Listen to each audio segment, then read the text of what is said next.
Hi, good evening to all of you, and welcome to the 35th Leadership Levers lecture by Dr. Ramchandani. And I'm sure all of you would have seen her topic. It's amazingly interesting, and even more interesting, her profile, and which I'll have the pleasure of introducing her. And before I introduce her, let me just give you one or two lines of perspectives on this wonderful topic. The consumer research and the art of asking better questions. I think there are two ways. There are two dimensions to it. One is the first part, consumer research. Other one is the art of asking questions. The consumer research, most of the times, most of the companies do think that it is somebody else's job or some other department job. But trust me, I think those of you, whether you're working for marketing, HR, or operations, finance, or customer service, or whatever the department that you're working for, I think that's the most important insight that all of us should take to the company every day, in and day out. The reason is, if you look at the top line, which is coming from the consumers, and the bottom line is largely a function of how good or efficient your internal functions are. But the lifeline always happens to be whatever company that you're talking about, it is always the consumer. That's one. And having said that, and like I said, the consumer research part of it, you don't have to be an expert in that. But even if you have the lenses of how do you observe, and then bring some insights to your job, and therefore the kind of value proposition that your product or service offering, it's going to be phenomenal. That's what we got to see. And the second one is even more interesting, that the art of asking questions. Maybe when you have little time, at least to contest, you can just Google what is called as Roberta Goizuta and the classic what do you call it share of the stomach strategy. It is one of the most important and often quoted anecdotes in strategy classes across the globe, even the best of the business schools. And he has been one of the finest and the most celebrated chief executive officer of Coca-Cola. And that's why he always said that you don't have to have answers to many of these questions. Even in trust me, in many of the cases, even the question itself becomes a big answer to many questions. And that's what he has proved time and again. He's a typical Cuban gentleman at the first ever time, and non-American has been appointed as the CEO of a company like Coca-Cola. So therefore, you're going to have very insightful session with Dr. Taapsi Ramchandani. And she is a multifaceted and very illustrious carry. I'll tell you why multifaceted. If you look at her education background, phenomenal education. And she has done her Bachelor of Arts from Ohio Wesleyan University. Then she went on to do her master's degree in public administration from Syracuse University and Maxwell School, one of the finest in the world as far as this domain is concerned.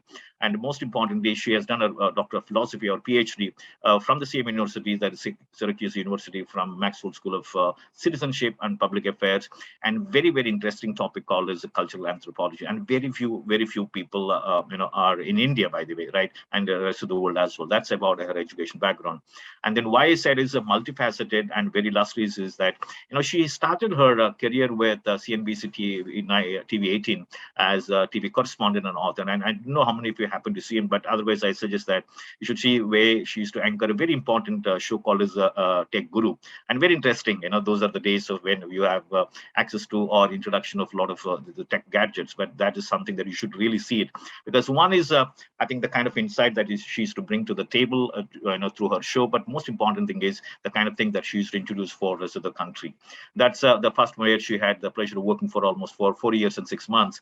And then she was the country manager for Mala Artisans, where she worked for almost about 2 years or 1 year, 9 months kind of thing as the country manager, like I said. That's again, it's a very fair trade lifestyle brands, or what you call it. Where of course in India we don't have so many such brands as of now, but I'm sure in the years to come you will have very fair trade lifestyle brands. That's one. The second one is, and the second and third one is that she started working with her faculty as a teaching assistant, so much so that she was awarded as a university-wide outstanding teaching assistant for her work while she was assisting the faculty. So therefore, again, these are all insights that we can get, because what it tells us that whatever work that she has done tremendously well. So therefore, it doesn't matter whether it's a big work or a small work, but I think anything that you put your heart into it, I'm sure the results are going to be definitely coming, even though they might be delayed, but never be denied kind of thing. And then after that, And after her stint as a teaching assistant, she worked as a quality UX researcher with Fact Set in New York City. For, of course, that was briefly for 5 months, but again, she made a mark for herself even during that time. And then she was the research assistant for a very phenomenal book, commissioned by the Cultural Dimension of Global Business, which is the 8th edition. So again, she was so all through her thing. You would see that she's a keen researcher, right? Insights that she's want to collate and bring to the table. That's what you get to see from her very illustrious career. And also, she was a technical consultant at Caribbean Local Economic Development Project and the Federation of Canadian Municipalities, right? So that's one that she has done for 3 years and 2 months' time. And after that, she was a cultural anthropologist at Center for Civic Design, where she was there for 1 year and 10 months. And since October 2019, she is heading another very interesting company. In fact, I think the second part of her theme actually resonates with that one, and that is, I think in Hindi it means Poocho, right? I think that's the about asking questions, going back to our Socrates method or Gurukul system of education, where when we didn't have any book, body of knowledge, right? Remember how the education system itself was born when there was absolutely no body of knowledge. Forget about the publishing industry or the paper industry itself was not born, but yet I think it has produced some of the finest thinkers and whose work we continue to refer even today. So I think, like I said, she comes with a very, very upbeat as well as very multifaceted career, and most importantly, this part of career that is being in the cultural anthropology, and which is, like I said, is very rare, very, very rare. And you can Google in India, at least to contest me, anthropological studies in India, you'll hardly find anything. And at least I've Googled, and that's because I think somewhere, I think I don't know to comment to that, but I think that that's enough and more scope for each one of you. I don't know whatever scope, field that you're coming from, but our the great perspective is that the research, let it not be somebody else's domain, let it be each one of our domain, however small it may be, but it will be a great deal to get that insights, and that's going to be phenomenally good. So we're going to have a wonderful session, I'm sure, over the next few minutes, and then as usual we will have questions, and we request all of you to put your questions in the Q&A box. I'm sure we will have the pleasure of getting them answered from Dr. Taapsi herself. And also, let me have the pleasure of inviting Dr. Taapsi's mother. I think she's around with us, Neelam Ramchandani, and happy to have you, ma'am. It's absolutely great pleasure to have you amidst us. It's a great August company to have you amidst us. Over to you, Dr. Taapsi. Thank you so much for that introduction, Dr. Nagendra, and the shout out to my mother, who's going to be thrilled that you did that. Yes, she's informed me that she also is curious about consumer research because she's rekindled her own career. So hopefully, this is going to be a helpful lecture, and I'm going to get some critical feedback after this. But welcome everybody, and once again, thank you to the TimesPro team for inviting me to host this session. So yes, I am a cultural anthropologist, founder and head of research at Poocho. I'm a first-time entrepreneur, as was introduced, and I'm now also a seasoned mother of a 4-year-old and the wife of a Bollywood actor, if you didn't know. So that's my multifaceted, another aspect of my multifaceted life. Well, today, though, however, jokes aside, I'm going to share ideas and thoughts and practices with you that I've been honing for about 10 years or more as a people researcher. And the essence of this lecture is really the idea that in order to understand consumers more deeply, we have to look for clues in their everyday life choices. So the everyday is really what I want you to think about. And I'm going to show you how to do that. So we're going to move from a brand-centric approach to a more people-centric approach. So from a solution-centric approach to a more problem-centric approach. And I hope that by the end of this lecture, you kind of come away with some insights on how to do that. So I'm going to do a share screen and take you through a couple of slides that I have put together. Up. All right. And let's jump right into it in the interest of time. All right. I'm hoping that everybody can see my screen. Yes. Great. Fantastic. Okay. So we know, I'm going to give you a lot of examples from the D2C space because that's really where I operate, but you can apply this at the B2B level. You can apply this internally at companies where you're currently working. So it can be both an internal and external philosophy that you should take away from this lecture. So we know that competition is really really fierce in the D2C space, right? Here's just a stat from Inc. 42. Search interest in D2C brands have gone up by 533%, right? Another crazy stat is, brand comparisons have gone up by 41%. And, what these numbers are really signifying is that there is a maturity of the consumer base.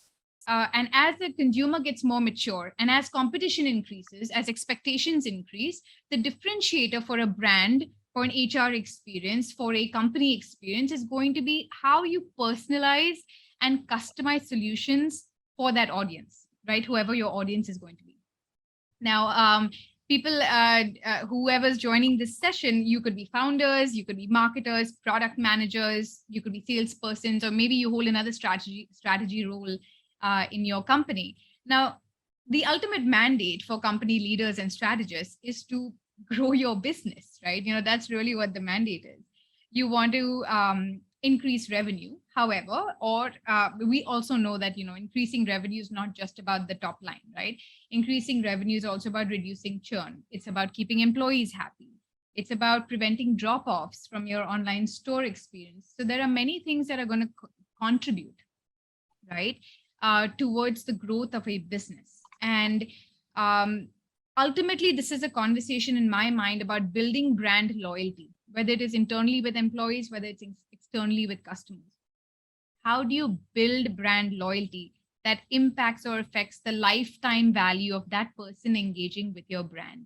That's really what you are trying to do when you're trying to grow a new business. Unfortunately, you're sitting on information that most other people are also sitting on, right? You have market research reports, you have case studies, there are things that you might be reading online, things that we would call secondary research, right? Social listening insights, information just coming to you and you're trying to digest it. Now, this is a hockey curve. And, in strategy classes, the hockey curve, in a business trajectory, right, a startup is, most people are going to be at that flat end where there's a lot of competition. Everyone's trying to figure out their product market fit, right? What is that unique thing that they're offering that will make consumers come to their platform or use their service or product? But if everyone's sitting on the same information, it's really hard to know what that is, right? And so what you're really looking for is an answer or a solution or information, insights that will make your brand stand out from the crowd so that you can start scaling. So that hockey stick curve, you start going up that trajectory. But how do we do that? How do we get information that will make us stand out from the crowd and the competition that's in the marketplace? Now, I have a proposal here, right? If you know this stuff on the left, and what is the stuff on the left? It's just a persona template that we use at Poocho. It's got a bunch of criteria, but really what this is attributes of your target audience, right? If you knew the key attributes, the movers and shakers of your target audience, right, you would be able to use that gold mine of information to answer critical and key strategic questions like, what should my brand voice be in order to stand out? Am I rebellious? Am I youthful? Am I respectful? Am I a market guide? Where should I allocate marketing funds for the highest return on investment in the shortest amount of time possible? Where do my consumers hang out? Should I be marketing and putting money on Discord or WhatsApp or Signal or Telegram? And probably a more interesting question is, when are consumers using one platform over the other? Am I building, when I'm building a product roadmap, what products or services should I prioritize? Some of you might have heard the word MVP, minimum viable product, right? Before you can go in with, all guns blazing, you need to start with a minimum viable product to test, and also for an investor to back you, to feel that, yes, he or she is confident, or that team is confident that, yes, there's something over here. But what is that thing? What is that thing that you should be focusing on before you put any money towards any dev costs or towards any GTM strategy?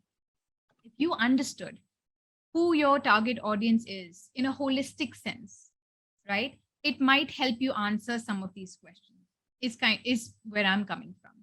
So let's talk about what is primary consumer research. There's a really old, funny comic that we use in anthropology. I also used it as a graduate student, where, the moment the researcher comes, tribals who traditionally are who, we research, but now obviously we research in urban settings as well.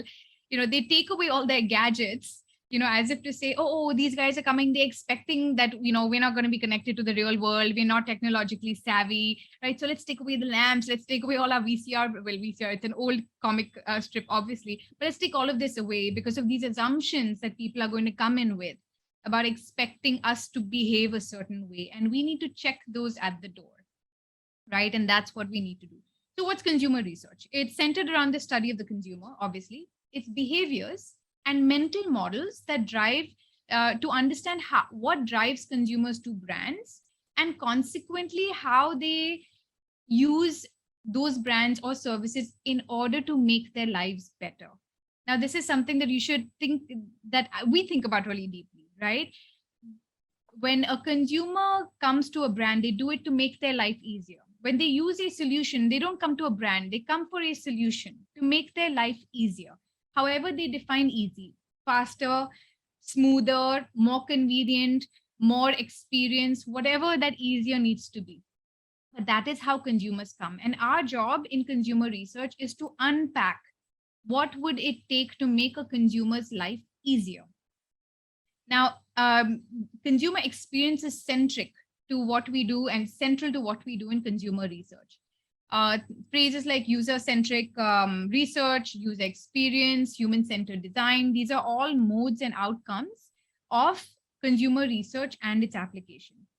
Now, the word primary that you see over here, it simply means data that's collected through first-person engagements as opposed to someone else's data. And they both have their merit. So if you don't have the time, then yes, you're going to read market research reports, you're going to read someone else's research or analysis or survey data and try to make sense of that for whatever it is that you need to do. However, the advantage of primary data is that you can customize questions for your business use case.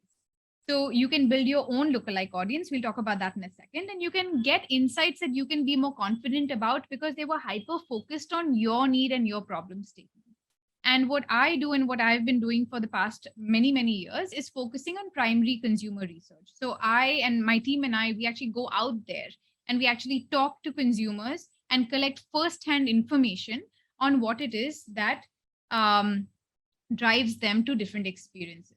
Now, just something to put this in context for, from a business perspective, this is a wheel that a colleague and I had built up a couple of years ago. And I find it helpful because all I want you to think about is that the objective of consumer research ultimately is to further the objective of the business, correct? And businesses are made up of different parts. And all you have to do is, before you do your own research or commission any research, the question that you have to ask yourself is which aspect of the business cycle will benefit most from the research. It also helps knowing that because it'll help you think about the questions you want to frame and the kinds of responses that you want, if you know where it fits in the business wheel.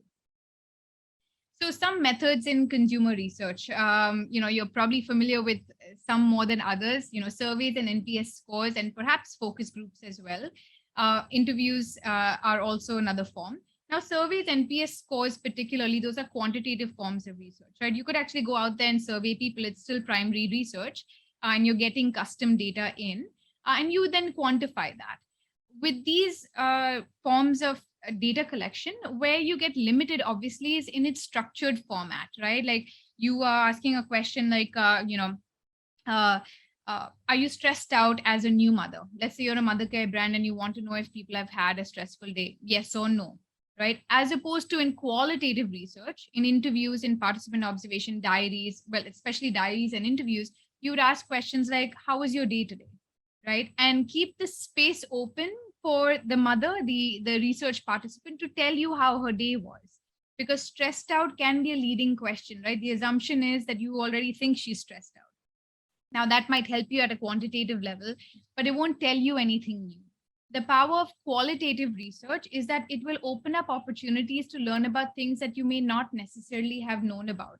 You didn't even know to ask that till someone brought up a response and you're thinking, wow, that's interesting. I didn't even know that was an important factor in this person's life.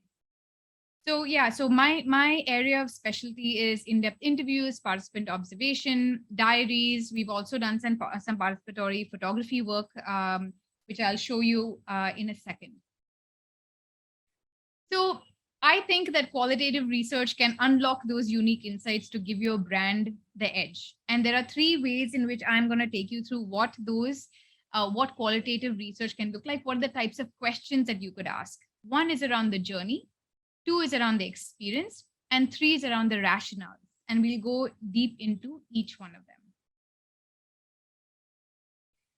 Okay, so let's talk about the problem space, because this is where consumer research should live if it doesn't live there, right? Our objective is to understand the problem space rather than test the solution space. That is a space of, for example, like user testing, right? You have a product, you put it out there, you see how people use it, and then you ask them about why they use this button, how did they check out, what did they think of the website. That's solution space. I'm more interested in the problem space. What is the problem? Is where we struggle with, and we're not really sure sometimes, especially as a startup, we're not really sure what is the problem and for which audience. Now, the first thing you would do if you're thinking about tackling the problem space is you have to think about your audience, right? Everything begins and ends with the audience. Who you talk to, you will get different answers based on that.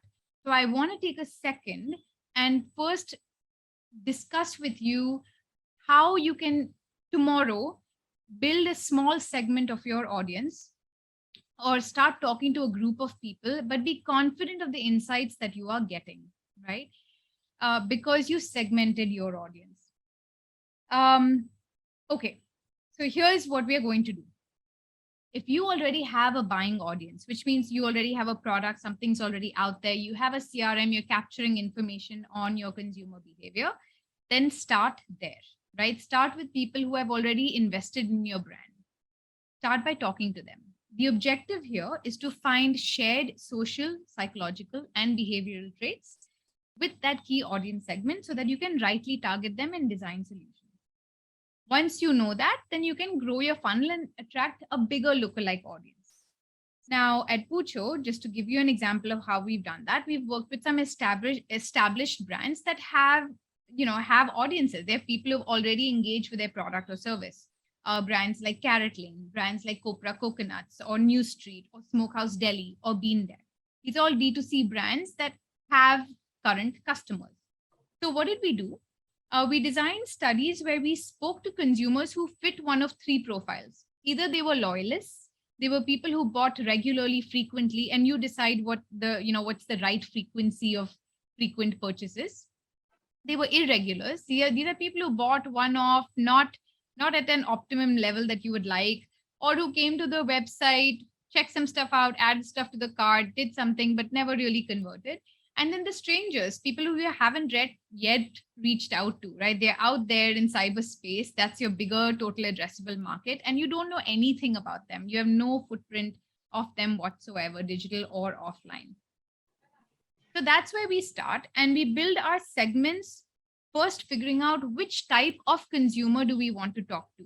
Because the kinds of insights I will get from a loyalist, for example, will tell me what do people already like about the brand so that I can market and I can give those marketing recommendations, communication recommendations to my client, and they can go and it can resonate with a bigger audience, with a lookalike audience. If it is irregulars who I'm talking to, then I really want to know why didn't they come back, right? Like what prevented them from making that second purchase, or what prevented them from actually checking out? What in their life shaped their decision to come to this brand right till the end and then drop off at that moment? And then the strangers, if I'm studying a stranger cohort or a segment, that's just generally discovery research. I just want to know what's happening in this category, right? Like I'm in Carrot Lane. If I had to do a study with strangers, I just talk to women who buy lightweight gold jewelry just to understand their motivations and their drivers for buying lightweight gold jewelry. Very different from if I spoke to a Carrot Lane loyalist, in which case I want to know what brought you to Carrot Lane, what kept you to Carrot Lane, how does jewelry fit in, right? Where all do you use lightweight gold jewelry, and how is it that Carrot Lane's offering fit in your expectations with what you wanted lightweight jewelry to do for you, right? So very different outcomes connected to segmentation, but you must segment. Otherwise, you'll sit on a lot of thin data and you wouldn't know what to do because there were so many variables. Some people only bought once, some people bought 5 times, some people don't even know about the brand. So I would really suggest you start with segmentation before you do anything. All right. And then you're building your personas. I'll talk about metrics of success in a second. And the idea, like any experiment, my background in economics, but also my personal interest in technology makes me think very much um, in a scientific way, almost, in categories and boxes. So I'll always do something small, test it with a small segment, open it up, test it, right? Iterate, update the questions, and then test it again. So that's really what you want to do. You want to treat this like a small A/B test every time and just test with small segments before you expand out. So again, remember this chart where I said we'll talk about 3 types of data that you should be collecting that will help you do your own consumer research: journey, experience, and rationales. So let's dive straight into journey. So the first journey, this is where I want you to think about, once again, I'm going to say this multiple times in this talk, go beyond your brand. Do not ask brand related questions or your solution related questions to your consumers. It's too early to do that right now. What you want to do is understand what is their current experience of doing whatever it is they're doing in your category, which means if you're Airbnb, your category is hotels and stay, right? If you are Carrot Lane, your category is jewelry. If you're Smokehouse Deli, your category is restaurants, right? Either dine in or order or takeout. So think of which category you operate in, and your job is to understand your consumer's experience in that category before you do your own brand talk. Now, how do you do that? You can talk generally about the category. We'll discuss a few questions there. But another way you could do this is start by asking them about competitors in your category, right? Because if you ask somebody, would you like it if you had a solution that let you do this? They might, in all likelihood, even in an interview or in a survey, say, yeah, why not? Sure. But that doesn't mean that they will actually purchase that solution. That doesn't mean that they will actually go through.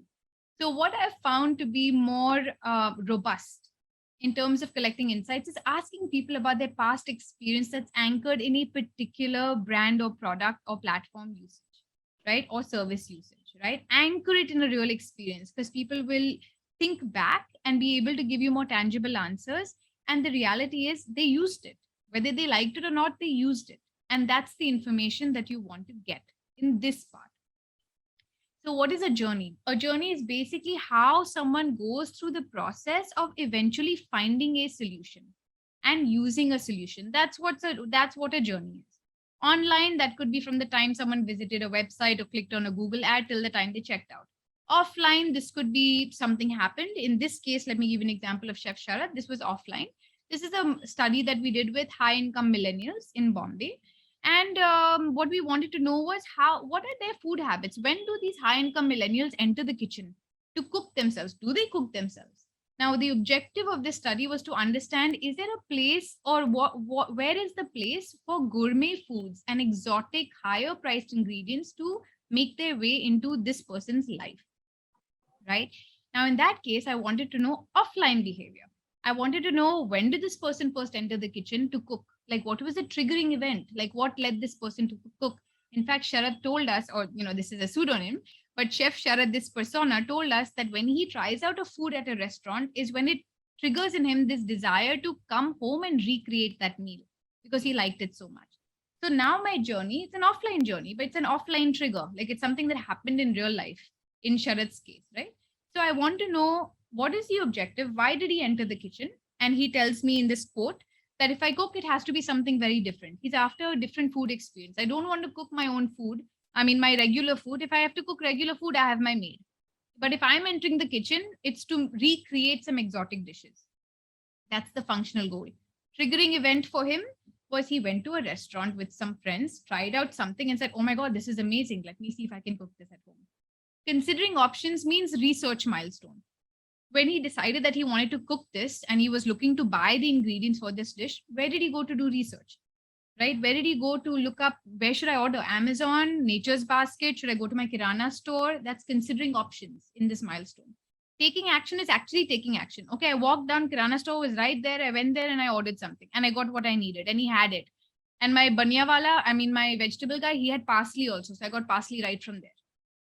And immediate post action sometimes applies to social media engagement. After he cooked his meal, what did he do? Immediately, what did he do? Did he take a picture, make a reel, post it on Instagram? Did he call up his mom and brag about, look, Ma, I made this? Like, what do you think? Right? Did he share his recipe with friends on a WhatsApp group? What happened post action? So these 5 are themes that we at Poocho have developed that we think give us a sense of what the journey looks like. Like what are the what factors? Like what is happening in this category? And this information will tell you how they leverage solutions in their category, right? It'll start giving you, it'll build, you're painting a picture and you've now got some sense of those mountains and rivers, a little bit you've painted, you're like, okay, this is how this person, this is when this person enters the kitchen. This is what, encourages him to, to try out a new food. This is where he hangs out. His habitat is YouTube and Instagram. It's where he spends a lot of time. It's where he looks up recipes. So you are learning a little bit more about Sharad.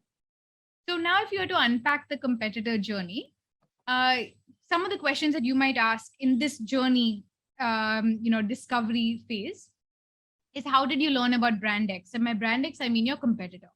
So just ask, tell me a little bit more about how you first learned about it, right? And you start hearing things. Oh, my uncle told me, or my mother told me, or I went online. And then you ask them, so what happened next? You came across this. Did you immediately decide to use a solution? Did you research something? Did you talk to some people? What happened next? And then what happened? You are trying to get to those 5 points that I had mentioned over here, right? And that's where you're trying to unpack what happened next, what happened next. And then you could also ask this person, can you show me how you use this brand or product, right? Especially if you're physically in their space or you're doing a video call or something, you could just ask them, can you show me, we asked Carrot Lane women, can you show us all the jewelry that you're wearing right now, right? Just so we could see how it looks on them, right? And what do they define as, a lightweight piece of jewelry, for example.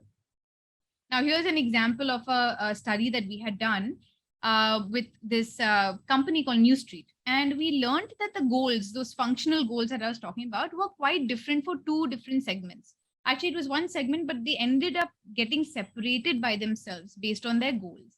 And we learned that one of their goals, one of the segment's goals was to make money. These are sneakerheads. These are people who collect sneakers for a living as collectibles.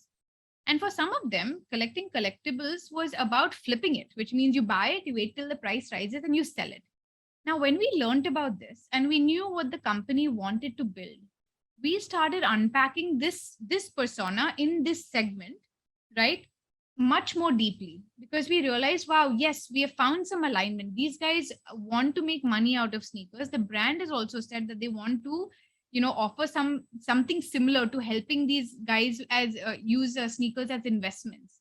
So what can we unpack here, right? So we learned about the thrill of the trade. We learned that they love to be engaged with their community, and these people are giving us examples of what they love about sneakers and how they want to leverage it, right, as a source of making money. And we took this information and gave it to New Street, and sure enough, now very soon their app is going to be built that builds on this persona, on the journey of the persona that I just showed you, where they're building tools now to help this persona, this guy, compare prices, determine the true value of his collection, and get alerts, because we learned that this is what mattered to this guy, right? In his journey of buying and selling collectibles, these are the things that he cared about. And this is what the company has now put, which is on newstreet.com. So it's dropping really soon, as in the app's coming out really soon.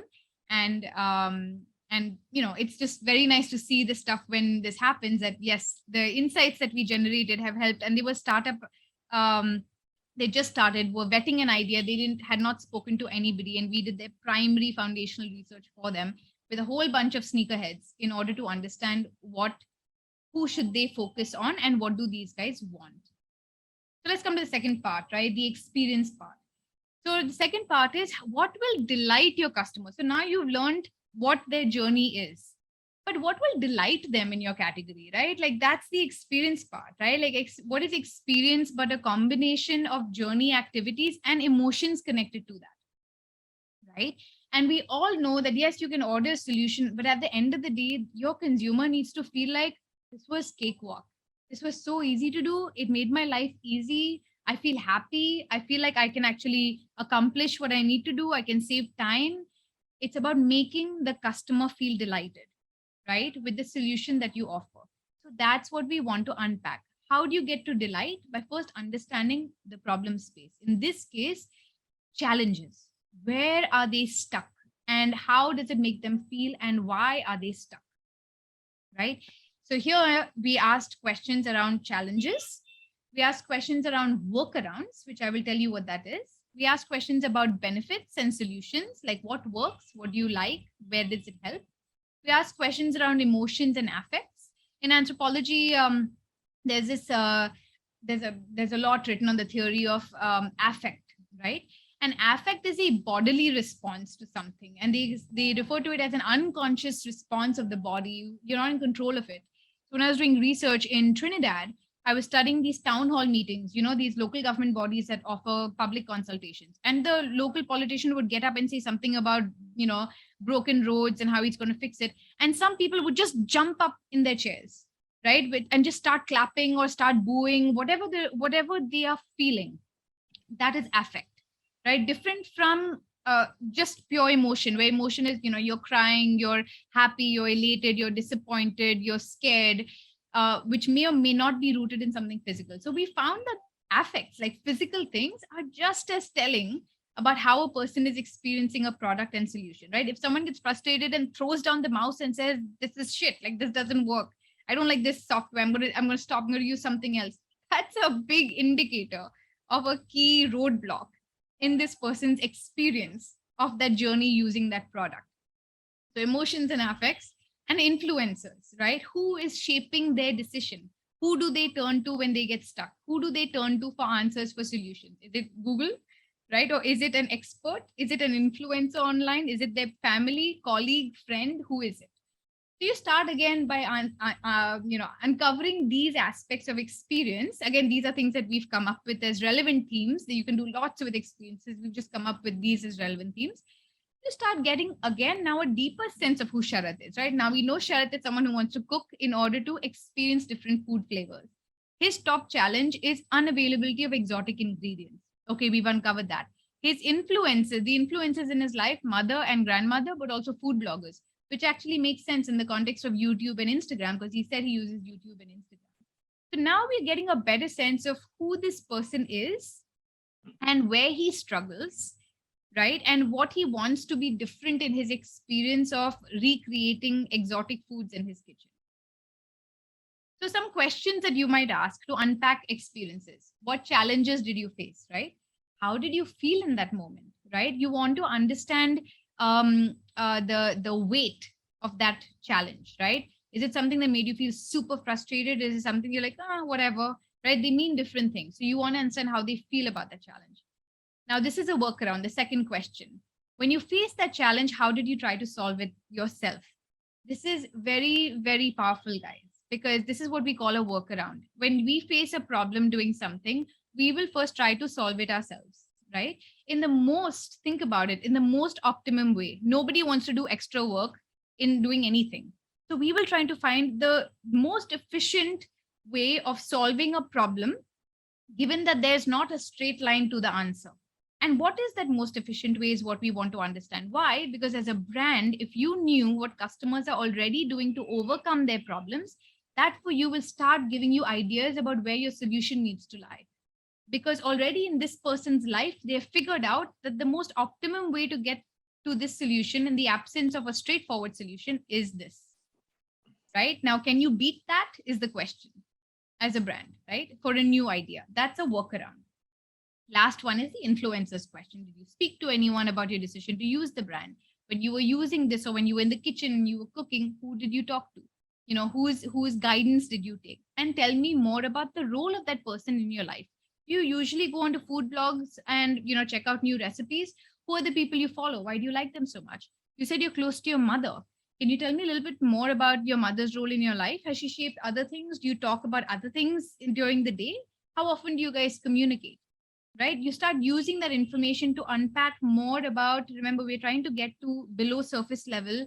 What is the role? Who are the key drivers shaping this person's decisions to do anything, right?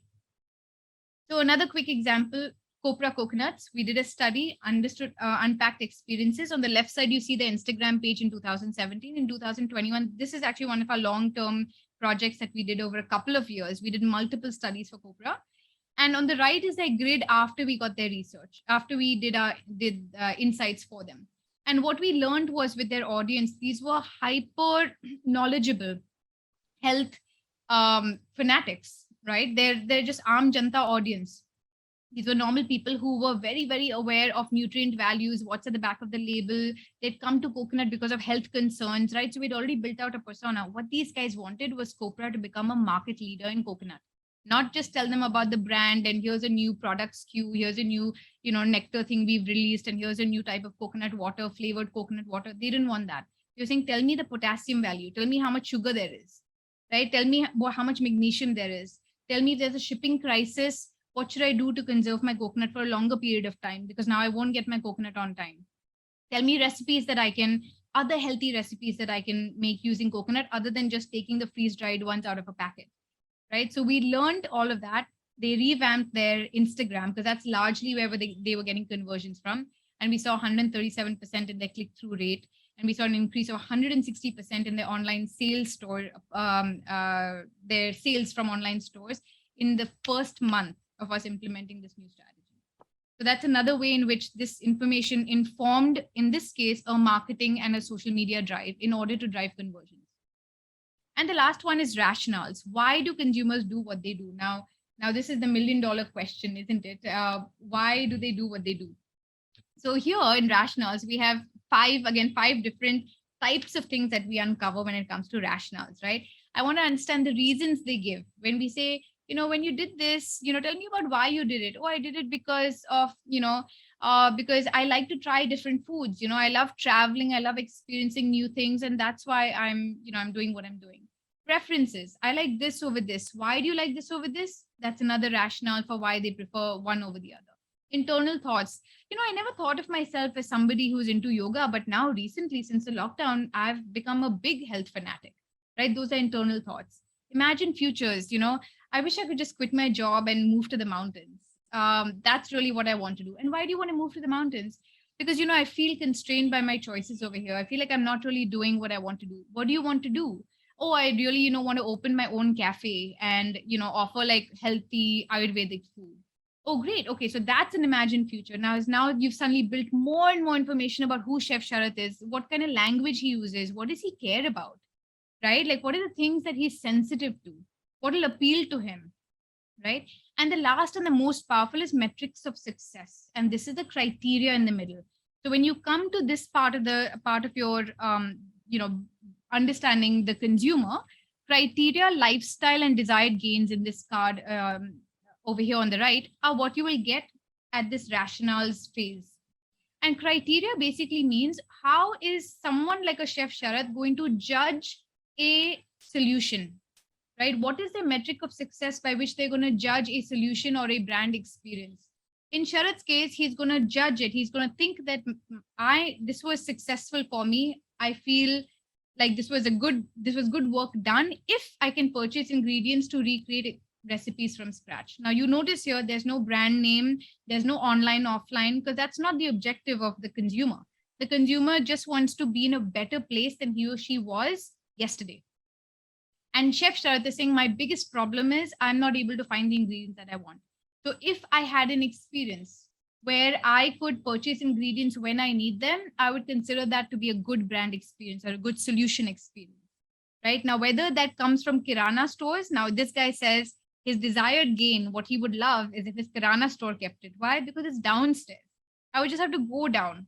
Now, imagine if you are a brand company and you've been thinking about launching your own business to offer or to build gourmet ingredients, maybe information like this might spark a new idea in your head saying, you know what, maybe I need to just think about this as a partnership business with Kirana stores. Instead of us creating our own supply chain to offer this, why don't we partner with Kirana stores? Because people are cooking last minute, inspired by a meal they had the day before Friday night at Bar Stock Exchange. They want to come home and try it. So, and they'll go downstairs because Amazon will take too long. Big Basket, even that's too long because now, 2 hours delivery. I mean, 10 minutes, of course, nothing beats that. And I think that's why people, Zomato got into that. But, maybe partnerships with Kirana stores is another solution we could offer.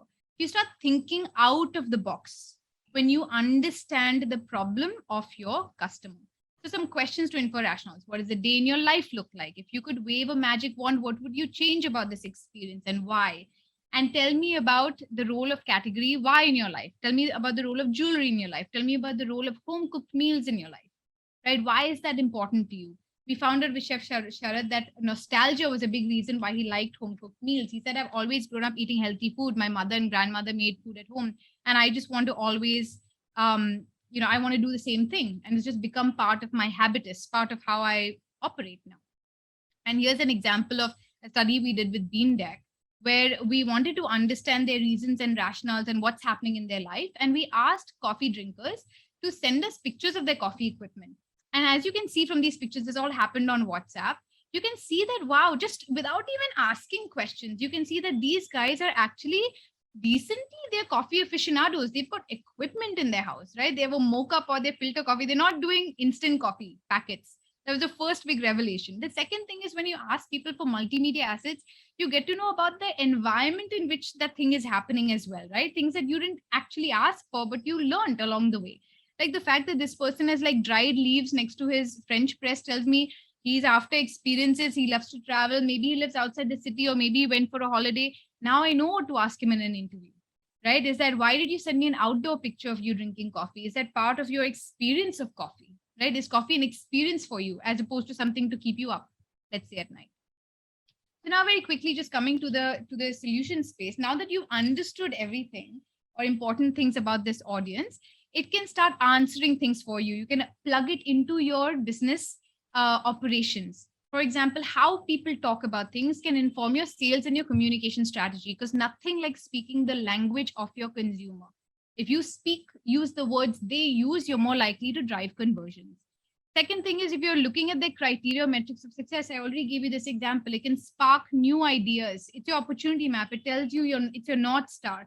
What do you need to do at the bare minimum to make this person feel like it was a good brand experience, or it was a good solution?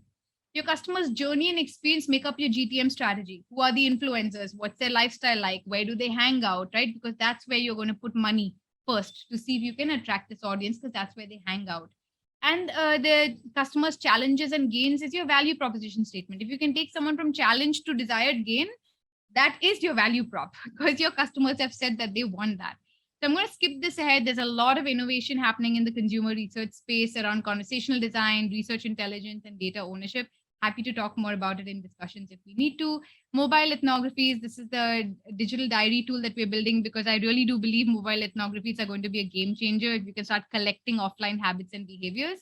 And, happy to talk more about it. And just want to leave you with this one thought that, it's not that the old things go away. You still need quant. If you're after statistical significance and you need big numbers to validate some big plan of yours, a big strategy of yours, you need quant data. But it just means that new choices get added. You do qual research, get some foundational understanding of who your audience is, use that information that you have uncovered to develop better and more targeted survey questions. So qual and quant actually, I believe, are complementary to each other. They're not discrete, and they shouldn't be discrete. They should always go hand in hand and inform each other. So that is that is the end of my talk, and I'll stop my share screen and take any questions. Yeah, thank you so much, Dr. Sapta. I think that's quite a big canvas. But I think we have questions. But I think before I take up some of these questions, I think I'm just taking it through from what you said about the startups, those kind of things.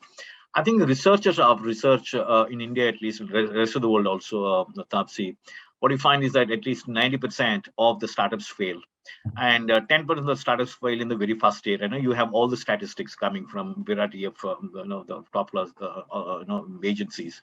So what is your take, I mean, on these kind of failures? Because I'm sure they would have started with a lot of fanfare, a lot of excitement. At the end of the day, do you think they would have missed the bus as well as not testing the idea or no, either product? And another funny thing in India is that very few product-based startups that we find in many years, not now. And I think if you look at the startup ecosystem, I think most of them are service-based, but very few are product-based. So even in service-based startup ecosystems or in a product-based startup, you find these failures quite often. So, I mean, is it that they do not get into this research at the beginning of their journey, or is it that they're overconfident in their product offering? And what is it? What is your take on that? I think you've hit the nail on the head. It is, I think that not talking to customers or even your lookalike audience. Oftentimes we don't have customers. When you're a startup, you have nothing to, you have no one to test it with.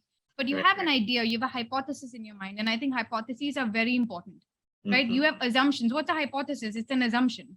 You have an assumption that for a mother of a 3-year-old whose average household income is 10 lakhs a year, will likely buy my product that costs, it's 1.5 times the market rate of, your generic brand. But she will buy it because this is someone who lives in an urban setting. She's on Instagram. She's super savvy. She wants to do right by her baby. And she's all through the trend of, with the trend of organic. So you'll have these assumptions. The idea is go find 5 moms. Now, I will say the minimum that you would need for numbers is, so 15 is a good number. It's a good number to get patterns. You really don't need a lot of numbers, guys. So don't get bogged down by, I don't have time to do research, it'll take too much time. 15 is a good number, 10 is decent, 5 is minimum, right? And that's only because you think about it, right? With 2 people, there's no pattern. 3 people, you start seeing some overlap. 4 people, a little more overlap. 5, I would say, is bare minimum that you need. So go find 5 moms. If you want to eventually scale a business to millions of mothers, so 5 to milna hi chahiye. Exactly. Right. So find 5, talk to them, test your hypotheses on them, ask them questions, but also ask them questions that touch on these things: journey, experience, and rationales. And I guarantee you will sit on more information than what you thought you knew just before talking to 5 people. Absolutely, I think absolutely. Now we have very interesting questions from the participants, and these are all the participants from our programs, like you said, Dr. Taapsi. And the first question is from Mr. Ratnaprati Chaudhary, and his question is: Good evening, dear ma'am. Good evening to you. My question to you is: I have a USP, that is unique selling a proposition. How to make sure that I can beat my competitors while I'm planning to launch my product for GTM, and the best principles I can absorb in implementing this strategy. Thank you, Ratnaprati. So GTM is a combination of, it's largely a marketing. It's heavy on marketing and awareness, right? Like that's what GTM is, right? Because ultimately what you want to do is put it out there and enough people convert, for the brand to start getting momentum. So your communication language is key. So again, my question to you will be, have you spoken to a few people? Do you have a sense of the language that they use, of what they need, of how they talk about your category? They won't talk about your brand because it hasn't come out yet, but they will talk about competitors and they'll talk about your category. If you know that, change your communication language. Don't use the language you would use. We call it ETIC and EMIC in anthropology, right? ETIC is the outside category. EMIC is what the participant himself or herself talks about, or how they use words. So look at your communication language, because value prop is one thing, articulating your value prop is another thing, right? So use the communication language, use the marketing channels that you learn, that these people are hanging out on, right? Where do these people hang out? And it doesn't have to be for product related details. Where do they get all the information, the cues on life? Where do they hang out at night? 2 o'clock in the morning, we learn mothers are on Instagram. It doesn't matter whether they're looking for things. They're just chatting with each other. They're sharing links. Where do they hang out? So you have to ask broader questions going beyond your value prop to what is the language they use? Where do they hang out? Who are the influencers in their life? So at this GTM stage, I would say focus on lifestyle questions, influencer questions, their habitat questions, where are they hanging out, and the language that they use. Thank you. Thank you. The next question is Mr. Pravan Sharma, Dr. Taapsi, and his questions. My question is regarding the impact of digitalization on consumer research. How online research is different than offline research, and how much a company can believe or depend on online research. Thank you, Pavan. That is, it's what I'm eating, breathing, sleeping, doing all the time, because Poocho is an entirely digital research company right now. We have been built on the idea that we are going to overcome the geographical barrier and do research online. Now, this comes with its limitations. biggest one is tech access, right? You can only talk to people who already know how to use their phones, have access to the internet, have access to smartphones, laptops, in order to have a conversation and do an interview on Zoom, let's say, versus face to face, right? So there's always going to be bias in the data you get depending on whether you use online or offline. But it's not about one or the other. At any point in your life, you need to complement it. This is called triangulation of data. You need to have multiple data sources, right, that are building a deeper and deeper picture. So yes, start with digital. If you don't have the bandwidth to go out into the field, ask people if you can do an interview with them, a phone call, a WhatsApp call, anything that you can record, so you can go back to it, because there's only that much you will remember in the call or take notes on. So some way to record that so you can go back and make sense of that data. Digital is fine. And whenever you can, if you can do online and offline as a combo, you can also do that. But there's a lot of innovation in this space of digital research. But you don't even need innovation. Right now, if you have Zoom or Google Meet, please use that to do your interview and start there, and use WhatsApp to ask people to send you pictures if you need pictures of how people are using things. So that is all the innovation that you will need at this point. Absolutely, absolutely. But I think I have, similar to this one, Dr. Taapsi, I think from your illustrious experience, I'm sure you would know much. I mean, absolutely great examples. But I think from my limited whatever little research, whatever little I read, I think one of the best companies in FMCG sector happens to be P&G. And in terms of research, I think most of the products that you look at least what is coming from P&G, for everything, there's a beautiful history of research. For example, it would have been done in, for example, Argentina or Brazil or Peru. We're just talking about product launching for emerging markets, or if it's a luxury markets, again they have. So I think everything that they do is comes out with they invest a lot in terms of research. And again, I think in India, largely when you say research and development for companies, research they only mean in terms of product research, but not the consumer research. I don't know why it doesn't get to that level. But from your experience in India, from maybe you would have worked and done some consulting projects, and also having worked with some of the finest companies in the world, Dr. Taapsi, do you get to see the Indian companies, especially FMCG or companies, buying this idea of doing consumer research, and therefore they can come out with better products in the years to come? I have not. It's a tough market. I don't think the Indian market is mature enough to understand or appreciate the importance of consumer research. Consumer research questions usually, consumer research projects usually come to us as last resort. The company tried everything. They tried digital marketing, they tried SEO, they brought in, they did large scale surveys, they did everything, kuch nahi kaam kiya. Then they decided, let's go back to the basics. And what are we missing about the consumer? We don't know. Let's go and actually have someone who knows how to talk to them. I will say this though, that the clients who we have had in India who do consumer research or are proponents of it are companies that have a more global sensibility and have they have already, and by global I mean they've been exposed to ideas and thinking models where it says before you do anything, do some research, right? And that idea of investing upfront in something that you don't know the value of, till it's done, right, is not something that's everyone's cup of tea. And in other cases it'll happen if they have, yes, and the second case is what I exactly told you. They tried everything, it didn't work, and that's when they come and say, we need help, we need another dimension. I think largely, if I may say, so I don't know, I can be incorrect, and maybe you can correct me, Dr. Sai. I think largely because most of them, or maybe all of them, continue to think that it's an expense but not an investment. I think that's where they get stuck. I mean, in terms of putting up, because it is one good example of having deferred revenue, not immediate revenue, but the deferred revenue of research. Very good. So we have a few more questions. Let me take from participants. This is a question from Mr. Ashish Moitra, and he's one of our senior participants. Thank you for your presentation for the D2C. When it comes to D2C, when it comes to day-to-day activities, we are not brand specific, while for the occasion we become brand specific like Amazon, Meesho, or Flipkart. Is it a cognitive or intuitive way for conditioning so that for the coming times they become trendsetters? Thank you, Ashish. I'm sorry, you'll have to rephrase that question for me. What is that? I think what they're saying is that for the D2C brands, right? I think most of them are not on top of the brand recall when it comes to Amazon and Meesho's and the Flipkarts of the world, and therefore, what is the question is that are these top class brands actually conditioning our minds so that we continue to? Yes, absolutely. They're conditioning our minds. I mean, I use that word habitus, and this is becoming our new habitus. If you need to order something, the first thing I do is go onto Amazon. But what's happening is as we become more informed consumers, right, and we're reading about, the homegrown brands, we're reading about indic brands, and we're looking for choices beyond the generic, right? It's going to come down to how smaller brands differentiate themselves. There's no doubt that there are going to be behemoths in this space, but that is in any space you will have a lot of competition.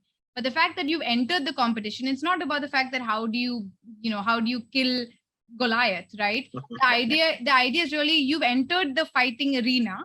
So now what do we do with the information at hand? And I would suggest that building a niche market is where it's at, right? That's why the personalization and customization of data.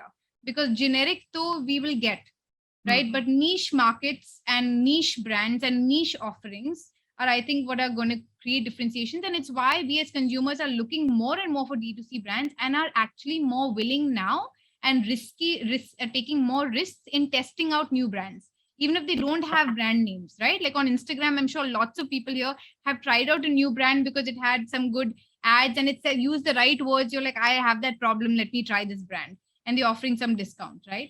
So we've become riskier. We're open to niche solutions, and the competition will always be there. I don't see that. I mean, that's not gonna. That's part of the marketplace dynamic. Absolutely, absolutely. This is a question from Regine. The question is, what is the difference between solution-centric approach versus problem-centric approach? What are the key drivers to use problem-centric approach and solution-centric approach? Thank you, Regine.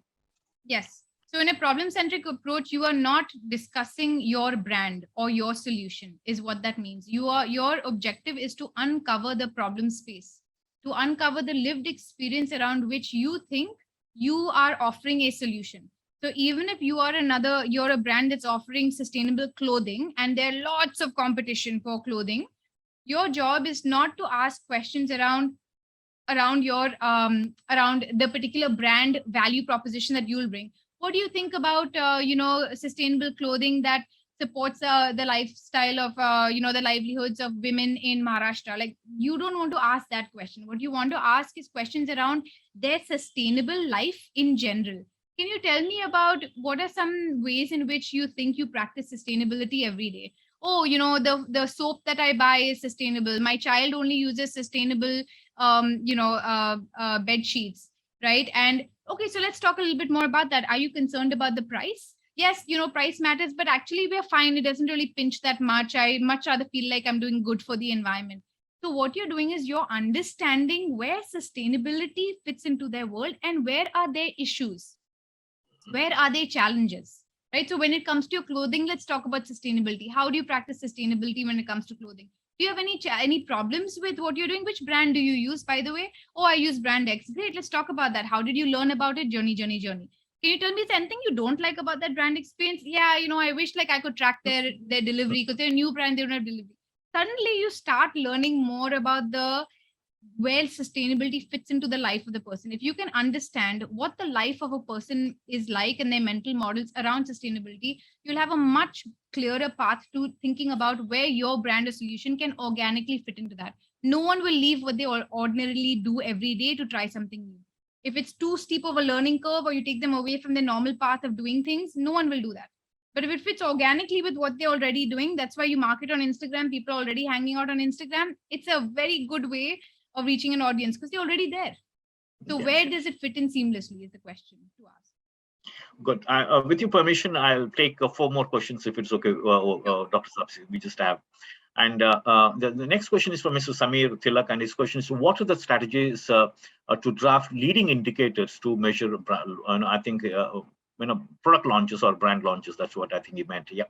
What are the strategies to draft leading indicators to measure launches?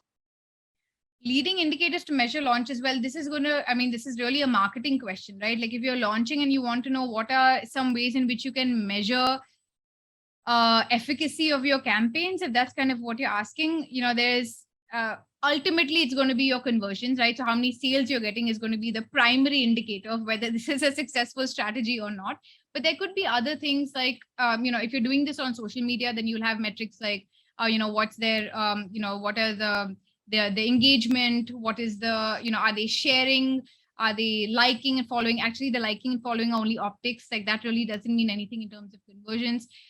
Your website engagement numbers, right? So look at Google Analytics and look at how are people engaging with your product pages. When are they dropping off from your product pages?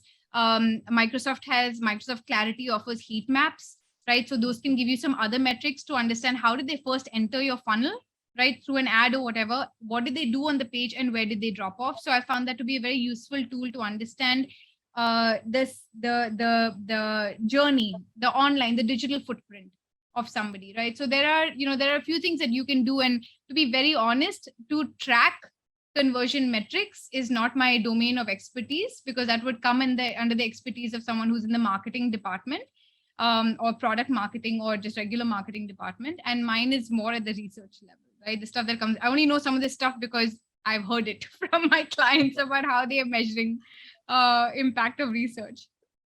So, Great.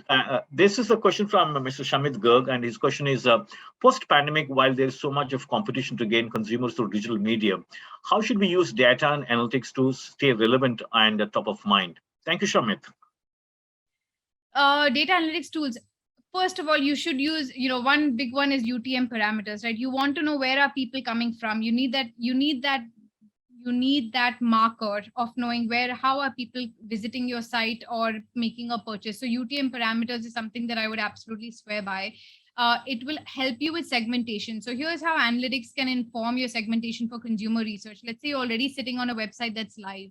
Use your GA tools, your Google Analytics tools, to understand the types of segments. For example, I know that when people come to Poocho's blog, they come to just Poocho, they're likely to be Chrome users. They use the desktop.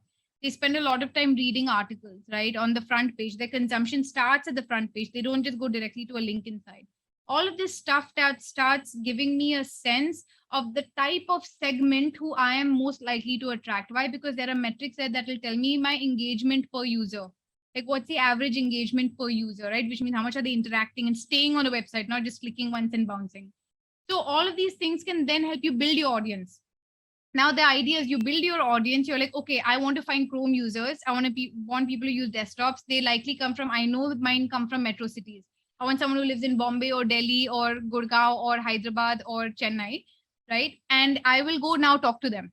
I will find 5 of them, right? A lookalike audience, because Google won't tell you who they are, right? You won't get the actual names, obviously.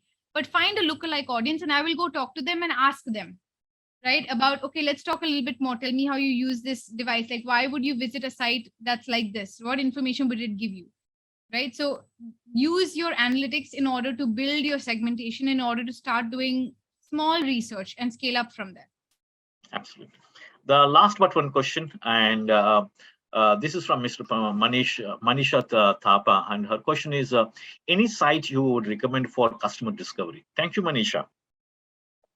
I don't understand. Sites for customer discovery. What do you mean by customer discovery? Manisha, if you can kindly put that in case if you have any other follow-up question for that, that would be great, Manisha, if you're around. And let me go on to the next one and last one, probably before Manisha comes up. This is a question that you cannot refute or resist, Dr. Taapsi. This is from your mom, Neil. Right. And the question is very interesting, by the way. I think my experience with online clients, in particular during COVID, revealed that an informal chat using a positive language and talking their talk while creating an on-the-spot supportive vocal guide worked the best in breaking the ice, which was in contrast from the conservative approach of preparing a questionnaire. And her question, therefore, is that, am I on the right track? So she's questioning the very basics of or premise of the research, the questionnaire. Thank you, ma'am. Wonderful question. Yes, and actually, I think without sounding biased, I think that's actually a really good question, because it took us 3 years at Poocho to figure out what it takes to build rapport online. Because if you're doing digital research, let's say you don't have time to go out into the field, right, to find people, you will only get answers. You'll only get impactful answers and deep answers if you've built rapport with that person online, and we all know how difficult it is to do that online, because online is such a technical medium and it's such a transactional kind of engagement, that to build rapport takes time. So the first thing I would recommend is, you should have a questionnaire. We always have a questionnaire, but we refer to it as a semi-structured questionnaire, which means, like I said, instead of asking someone, you must feel really stressed as a mother, right? That's a leading question. You don't want to ask adjective questions like that. What you want to ask is, tell me about your day. Like, how is your day today? Right? Like, tell me from morning to evening what happened, and let them reveal things to you. Now, as you're asking these questions, so we call it semi-structured. There is a question you want to eventually get to, are they stressed out? But you will ask it in an open-ended way, right? The second thing I would do is keep your video on. So please do not do digital research with your video off, because there is nothing that will create, an automated response than to feel like you're talking to a black screen with a name on it, right? Or worse, some profile picture that can be interpreted very subjectively, right? So please keep your videos on. And yes, please spend some time at the beginning of the interview. Do not start by asking questions. Start by asking them general life things. Tell me a little bit about yourself, right? Tell them about yourself. Tell them the objective of the research. Tell them that their identity will be secure, that this is not about using their name and their information in any way. Make them feel safe, because we all care about data privacy today. So don't undermine the importance of just 2 minutes, taking a second and saying, hey, listen, you're doing us a favor. Please don't worry. Everything is, you can get a copy of the interview if you want. I'm just doing this to understand a little bit more about your life. So there are ways to build rapport, but yes, you can do this online, and it's more effective than doing just a survey. That's for sure. Absolutely. I think with that, I think we bringing this one to a close with your permission, Dr. Taapsi. Thank you so much. I'm sure this should go down in our history as a wonderful. I think it's a wonderful. I think all was a mini conversation between mom and daughter kind of thing, very illustrious daughter, right? But wonderful. I think it's I think the kind of canvas that you put it across in this 40 minutes lecture is amazing. I'm sure everybody will have a lot of takeaways, and most importantly, the kind of the power of getting insights from the consumer. That's more important. I think that's what all of us would take away. But thank you so much, and extremely sorry if you have disturbed or very well learned Saturday evening, Dr. Taapsi. But thank you so much from all of us for a very insightful and very very pragmatic. I think I would say not lecture, but definitely a conversation on the very interesting topic, consumer research. Like I said, this is one of the most misused and one of the most neglected, but one of the most sought after at the wrong time. That's what I rightly said. That's what it is. And thank you so much for your time. And thank all of you, the wonderful participants, and great to have all of you as usual. Thank you so much, Dr. Taapsi. Thank you. Thank you. Thank you Thanks so so much. much. Bye. Bye. Bye.